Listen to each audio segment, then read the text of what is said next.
Breaking news. SIB మాజీ chief Prabhakar Rao Hyderabad చేరుకున్నారు. 14 నెలల తర్వాత ఆయన అమెరికా నుంచి తిరిగొచ్చారు. ఫోన్ ట్యాపింగ్ కేసులో సిట్ విచారణకు ప్రభాకర్ రావు హాజరు కానున్నారు.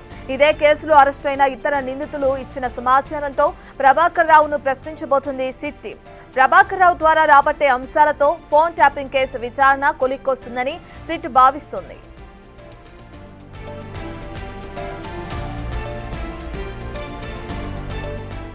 రైట్ గా ఇప్పుడు ప్రభాకర్ రావు ఇటు ఇండియాకి చేరుకున్న మనం చూస్తున్నాం.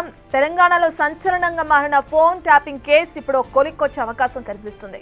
దీనికి సంబంధించిన పూర్తి డీటెయిల్స్ అందించడానికి అసోసియేట్ ఇన్పుట్ ఎడిటర్ నగేష్ అందుబాటులో ఉన్నారు. రైట్ నగేష్, ప్రభాకర్ రావు విచారణ ఏ విధంగా కొనసాగే అవకాశం ఉంది? రేపు ఉదయం సుప్రీంకోర్టు ఆదేశాల మేరకు ప్రభాకర్ రావు జూబ్లీహిల్స్ పోలీస్ స్టేషన్ లో ఉన్న సిట్ ముందు విచారణకు హాజరవనున్నాడు. సుప్రీంకోర్టు డిప్లొమాటిక్ పాస్పోర్ట్ ఏదైతే ఉందో అత్యవసర పాస్పోర్ట్ జారీ చేసిన తర్వాత 3 రోజుల్లో అటెండ్ కావాలని చెప్పి సుప్రీంకోర్టు ఆదేశాల్లో పేర్కొంది. రేపు 3వ రోజు అవుతున్నందున రేపు ప్రభాకర్ రావు ఖచ్చితంగా సిట్ ముందు హాజరు కావాల్సి ఉంది. ఈ నేపథ్యంలోనే ప్రభాకర్ రావు అమెరికా నుంచి యూకే మీదుగా హైదరాబాద్ ప్రస్తుతం చేరుకున్నాడు. ఈకే 526 ఎమిరేట్స్ ఫ్లైట్ లో హైదరాబాద్ చేరుకున్నాడు. గత ప్రభుత్వంలో ఎస్ఐబి చీఫ్ గా ఉండి ప్రభాకర్ రావే మొత్తం ట్యాపింగ్ వ్యవహారానికి సూత్రధారుడు అని చెప్పి ఆరోపణలు ఉన్నాయి. మొత్తం ఫోన్ ట్యాపింగ్ కేసు అంతా కూడా ప్రభాకర్ రావు చుట్టూ ఎదిరింది. ప్రభుత్వం మారగానే, కాంగ్రెస్ ప్రభుత్వం రాగానే అమెరికాకు ప్రభాకర్ రావు చెక్కేసిండని చెప్పి ఆరోపణలు. అంటే తను క్యాన్సర్ పేషెంట్ కాబట్టి చికిత్స నిమిత్తం అమెరికాలో ఉన్నానని చెప్పి రకరకాల కారణాలు అయితే కోర్టుకు చూపాడు. కానీ సుప్రీంకోర్టు మాత్రం ఖచ్చితమైన ఆదేశాలు జారీ చేసింది. విచారణకు హాజరు కావాల్సిందే, కానీ సిట్ అధికారులు అరెస్టు చేయకూడదని చెప్పి తన ఆదేశాల్లో పేర్కొంది. తను సుప్రీంకోర్టు ఆదేశాలతో హైదరాబాద్ కి అయితే ప్రస్తుతం చేరుకున్నాడు. ఇమిగ్రేషన్ లో ప్రస్తుతము బయటకు రావడానికి తనకు సంబంధించిన కొన్ని వ్యవహారాలు పేపర్స్ కానీ అధికారులు చూస్తున్నారు.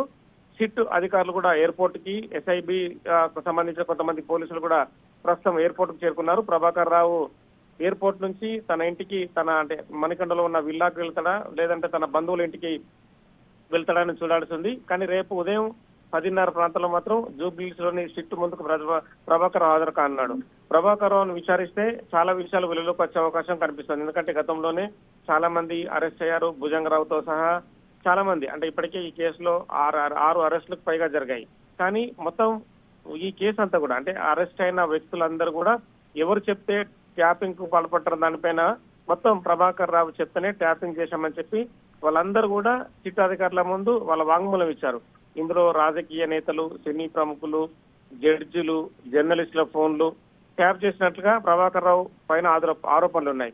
గత ఎన్నికల్లో కూడా ప్రతిపక్షాలకు ఆర్థిక సహాయం చేయడానికి కూడా ఫోన్ ట్యాపింగే కారణం అని చెప్పి కూడా మొత్తం అంటే దర్యాప్తులో తేలింది. ఎందుకంటే ఫోన్ ట్యాపింగ్ ద్వారా ఎక్కడ హవాలా లావాదేవీలు జరుగుతున్నాయి, ఎక్కడి నుంచి ఎక్కడికి బంగారం సప్లై అవుతుంది, బేగం బజార్ లో ఉన్న, అబిడ్స్ లో ఉన్న వ్యాపారులు ఎక్కడ గుట్టు చప్పుడు కాకుండా వ్యాపారం చేస్తున్నారు, ఇవన్నీ కూడా ఫోన్ ట్యాపింగ్ ద్వారా తెలుసుకొని వాళ్ళ నెంబర్ల నుంచి ఇమ్మీడియట్ గా తనకు సంబంధించిన ఎస్ఐబిలో ఉన్న అధికారులు కావచ్చు, టాస్క్ ఫోర్స్ లో ఉన్న పోలీసులు కావచ్చు, వాళ్ళని పెట్టుకొని వాళ్ళని ఫోన్ల ద్వారా పిలిపించి మీ లావాదేవీలు ఇన్ని కోట్ల వ్యాపారం జరుగుతుంది, మిమ్మల్ని ఖచ్చితంగా అరెస్ట్ చేస్తాం అన్న వాళ్ళని భయపెట్టి కోట్ల రూపాయలు దండుకొని ఆ డబ్బులన్నీ కూడా లాస్ట్ ఎలక్షన్ లో 2023 ఎలక్షన్ లో ఖర్చు పెట్టినట్టు ప్రభాకర్ రావు పైన ఆరోపణలు ఉన్నాయి.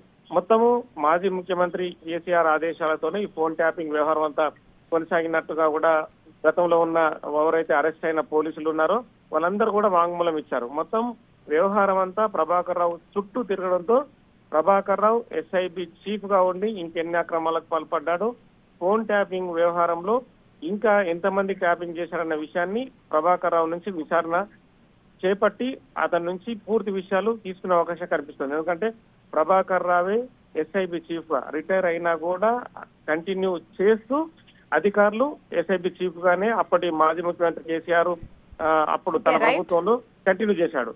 సో ఈ క్రమంలోనే ప్రభాకర్ రావు చుట్టూనే కేసు అంతా తిరుగుతుంది. ప్రభాకర్ రావు ప్రస్తుతం అయితే ఇమిగ్రేషన్ లో చెకింగ్ లో ఉన్నాడు. తను పేపర్స్ చూపించి తన పాస్పోర్ట్ కు సంబంధించిన వ్యవహారాలను కూడా అయిన తర్వాత తను బయటకు వచ్చి తను మరి తన సొంత విల్లాకు వెళ్తాడా లేదంటే బంధువుల ఇంటికి వెళ్తాడన్న నిఘా మాత్రం పోలీసుల నుంచి కొనసాగనుంది. రేపు ఉదయం మాత్రం ప్రభాకర్ రావు సిట్ ముందు హాజరు కానున్నాడు. Right, thank you Nagesh.